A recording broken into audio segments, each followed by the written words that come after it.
આમ ધર્મ એટલે નીતિ અને સત્ય વત્તા અહિંસાથી ઓતપ્રોત જીવન, એવો અર્થ મહાત્મા ગાંધીના ઘણા બધા વિધાનોમાંથી નીકળે છે. રાજકારણના ક્ષેત્ર અંગે પણ એવી વાત, આપણને સંસ્કારી વાત ગાંધીએ કરી. એમણે કહ્યું ધર્મ વિનાનું રાજકારણ એ મળદું છે, એને તો જેટલી ઝડપથી શક્ય બળે બાળી જ મૂકવું જોઈએ. મારે મન તો ધર્મ વિનાનું રાજકારણ એ નિર્ભેળ મળ સમાન છે, તેનો સદા ત્યાગ જ કરવાનો હોય, બીજું શું થઈ શકે. રાજકારણની આટલી સ્પષ્ટતા સાથે પણ આ વાતો એટલા માટે કરું છું કે અત્યારના સંસ્કાર અથવા સંસ્કૃતિની વાત રાજકારણ દ્વારા જે થઈ રહી છે એના માટે આ બે વિધાન એલાર્મિંગ છે. અર્થકારણ અને નીતિશાસ્ત્ર વિશે પણ એમનો સંસ્કૃતિ આધાર બહુ સ્પષ્ટ થયેલો છે. એમણે કહ્યું કે ગરીબોની સેવા તે જ ઈશ્વરની સેવા. એક કીડીની સેવા કરો તો તમારે ઈશ્વરની સેવા કરી એમ ગણવું, અને દુઃખીની સેવા કરો, જે હમણાં ઉલ્લેખ થયો અનટુ ધી લાસ્ટમાંથી મળ્યું, છેવાડાના માણસની સેવા એ ઈશ્વરની સેવા છે. આત્મકથામાંથી જો પ્રાપ્ત કરવું હોય તો મહાત્માજીના સંસ્કૃતિ અંગેના વિચારોમાં તમે 3 વિધાન કોટ કરી શકો. પહેલું, આત્મશુદ્ધિ વિના જીવ માત્રની સાથે ઐક્ય સાધી શકાતું નથી. બીજું, આત્મશુદ્ધિ વિના અહિંસા ધર્મનું પાલન સર્વથા અસંભવિત છે. અને ત્રીજું, અશુદ્ધાત્મા પરમાત્માના દર્શન કરવા હંમેશા અસમર્થ છે. અવિરત સેવા એ જ જેનું મોક્ષ સ્થાન છે. એ દૃષ્ટિએ જોઈએ તો આપણને એવું લાગે કે મહાત્મા ગાંધી એ બેઝિકલી અદ્વૈતવાદી હોય એવું ફલિત થયા કરે છે. આવું ફલિત થવાનું કારણ શું, એનું કોટ પણ મારી પાસે છે, જેને વિસ્તૃત રૂપે નહીં પણ ટૂંકમાં હું વ્યક્ત કરું છું. એક માણસની આધ્યાત્મિક ઉન્નતિ થાય અને તેની આસપાસના માણસો દુઃખમાં સબળ્યા કરે, એને હું સ્વીકારતો નથી. હું અદ્વૈતમાં માનું છું. હું માનવ જાતની બલકે જીવ માત્રની મૂળગત એકતામાં માનું છું. આથી હું એમ માનું છું કે જો એક માણસની આધ્યાત્મિક ઉન્નતિ થાય તો તેની સાથે આખી દુનિયાની આધ્યાત્મિક ઉન્નતિ થવી જ જોઈએ. જો એક માણસનું આધ્યાત્મિક પતન થાય તો તેટલે અંશે આખી દુનિયાનું પતન થયું છે એવું હું સ્વીકારું છું. યંગ ઇન્ડિયામાં 1924માં 4 જાન્યુઆરીએ ગાંધીજીએ આ કોટ કરેલું છે. મને એવો વિચાર આવ્યો ભાઈશ્રી કે ગાંધીના જીવનમાંથી સંસ્કૃતિ બોધ એવું વિચારતા હોઈએ તો જીવનમાં એવું શું બન્યું છે, કયા કયા સ્થાનો છે. અત્યારે મનોવિજ્ઞાન બહુ સ્પષ્ટ રીતે સ્વીકારે છે. પેરેન્ટિંગ ઉપર બહુ મોટા સેમિનારો થઈ રહ્યા છે. એમાં પણ કહ્યું છે, અને મનોવિજ્ઞાનના એક ભીષ્મ પિતામહ કહેવાય જેને એલિઝાબેથ હરલોક કહે છે. એલિઝાબેથ હરલોકે એમ સ્વીકાર્યું છે કે તમારું સંતાન તમે કેવી રીતે ઉછેરો છો એના આધારે જ એના સંસ્કાર કેવા પડશે એનો આધાર છે. જેના આધારે અત્યારના ચિંતકો એવું પણ કહી રહ્યા છે કે જો તમે તમારા સંતાનનું બાળપણ સારી રીતે સાચવી લેશો તો તમારું સંતાન તમારી વૃદ્ધાવસ્થા સાચવી લેશે. આ વાત જોતાં આપણને એમ લાગે કે let us go through Gandhi's life. તો મને જે મળ્યું છે એમાંથી ગાંધીના જીવનની 3 બીજરૂપ જે ગુણો કેવા હોય તો આ 3 બીજરૂપ ગુણો એ છે કે જેમાં સત્યની ઝંખના મુખ્ય છે, સેવા વૃત્તિ મુખ્ય છે અને સમદૃષ્ટિ મુખ્ય છે. સત્ય માટેની ઝંખના આપણને સૌને ખ્યાલ છે કે શરૂઆતમાં જેણે કહ્યું કે ઈશ્વર સત્ય છે અને પછી પોતે યુટર્ન લીધો અને પોતાના અનુભવોને આધારે કીધું કે હું પહેલાં કહેતો હતો કે ઈશ્વર સત્ય છે પણ હવે મને સમજાણું છે કે સત્ય જ ઈશ્વર છે. તો આ જે સત્યની ઝંખના. બીજું સેવાવૃત્તિ. આપણને ખ્યાલ છે કે કોઢિયા લોકોની પાસે પણ જઈને સેવા કરી શકે, રક્તપિત્તવાળાના પણ ઘા સાફ કરી શકે અને બાના મળમૂત્ર પણ એ સાફ કરી શકે, એ સેવાવૃત્તિની વાત છે. અને સમદ્રષ્ટિ માટે તો મહાત્મા ગાંધીને કોઈ અત્યારે કે ગઈકાલે કે આવતીકાલે પહોંચી શકે એમ નથી.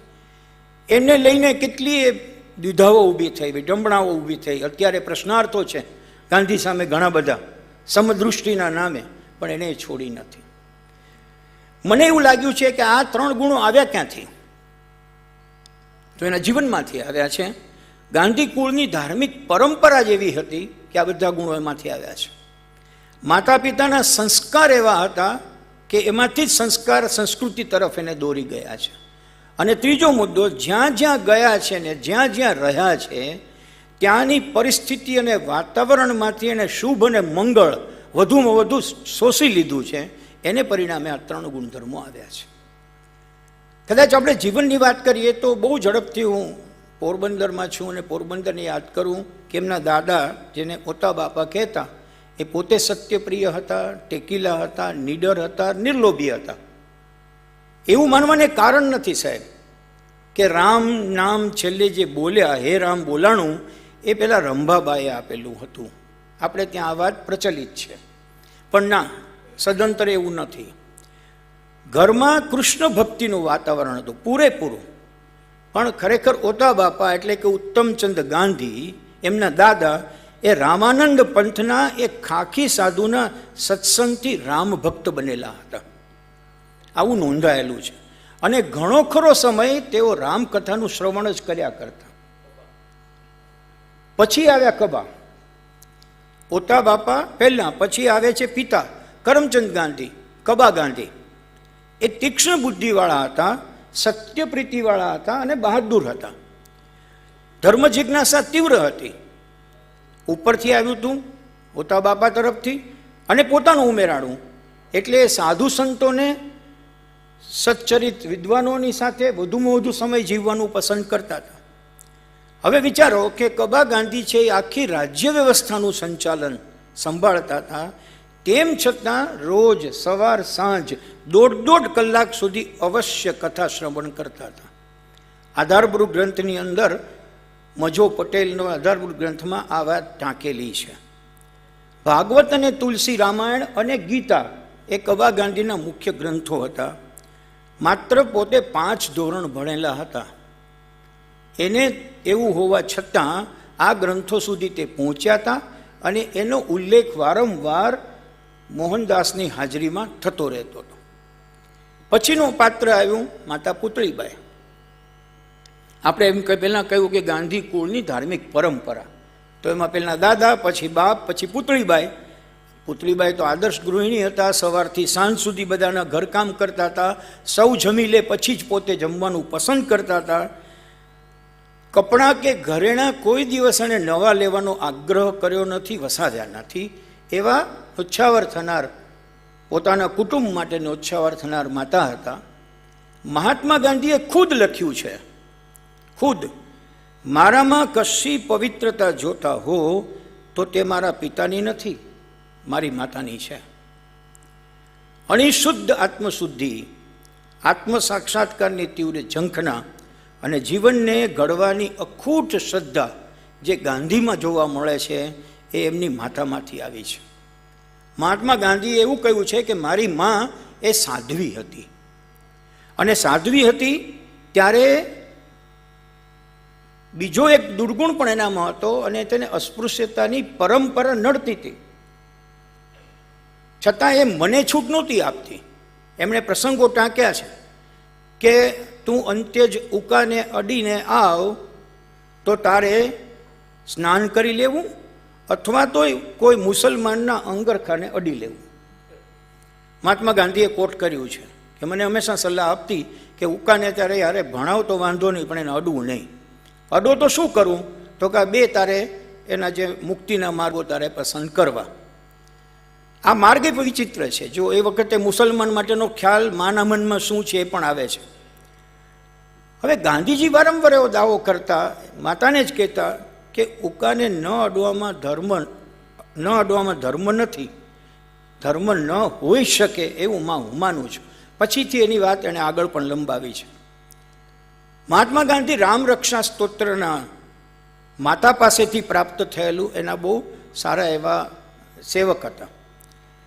એમણે વિષ્ણુ પંચકના સ્તોત્ર જ્યારે શીખ્યા અથવા જાણ્યા ત્યારે એણે કોટ કર્યું અને મા સાથે ચર્ચા કરી કે જલે વિષ્ણુ સ્થલે વિષ્ણુ એવું જો તું બોલતી હો અને ભગવાન જો સર્વત્ર છે તો એ તારો ભગવાન ઉકામાં કેમ નથી?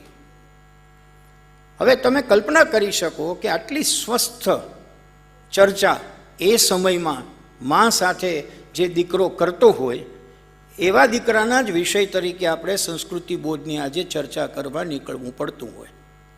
આજના માટે એલાર્મિંગ છે કે આવી ચર્ચા આપણા ઘરમાં થાય છે. ન થતી હોય તો શું શું થયેલું છે? રામ રક્ષા સ્તોત્રથી મારો જો ભૂતનો ભય જતો હોય તો પછી આ ઉકામાં રહેલી અસ્પૃશ્યતાનો ભય કેમ જતો નથી? તું મને જવાબ આપ. એવો એ પ્રશ્ન એણે પુતળીબાઈને વારંવાર કર્યો. અને ચોથું પાત્ર જે એની ઉપર બરાબર અસર કરી ગયું તે રંભા આઈ, જે એમને આયા. અને આપણને ખબર છે કે રંભા માએ એને અંધારામાં જવાની બીક લાગતી હતી ત્યારે એવું કહ્યું કે ડરવાની કોઈ જરૂર નથી. તો કે તો શું કરું? તો કે રામ નામ બોલ એટલે તારો ડર જતો રહેશે. હવે જોજો, આ ચોખ્ખા અને ચણક એવા, આપણે ચોખ્ખા ચણક શબ્દ વાપરીએ એવા મોહનદાસ કરમચંદ ગાંધીએ પોતાની આત્મકથામાં લખ્યું છે કે આ એમનો ભરોસો જાજો ટક્યો નહોતો. એ સમયે મને રામનામમાં બહુ વિશ્વાસ બેઠો નહોતો, પણ રંભામાઈમાં રહેલો મારો ભરોસો હતો એટલે મેં રામ નામ બોલવાનું શરૂ કર્યું. See the clarity of our Mahatma.